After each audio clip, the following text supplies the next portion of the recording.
So the answer is yes, and it's actually one of the main drivers that most of the customers are looking for is predictive maintenance, and it depends on the type of equipment and machine, because obviously we think in terms of vibratory equipment, rotational equipment. So it could be conveyor belts, it can be elevators, it can be pumps and motors, it can be kilns, it can be different type of equipment. So there's different ways to address each one. Normally, you think of uh, like air quality, for instance.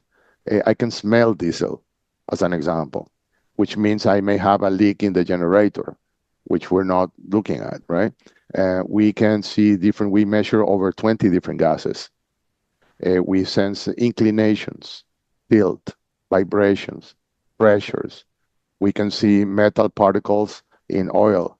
So I mean, the combination of items can apply to different type of engines, and then the analytics of those data points over time can easily can help customers understand the most important part of predictive maintenance, I think, which is the degradation of a system. You can see how a system degrades, and that's where you can start making decisions, manual or automated, on what you want to do with that.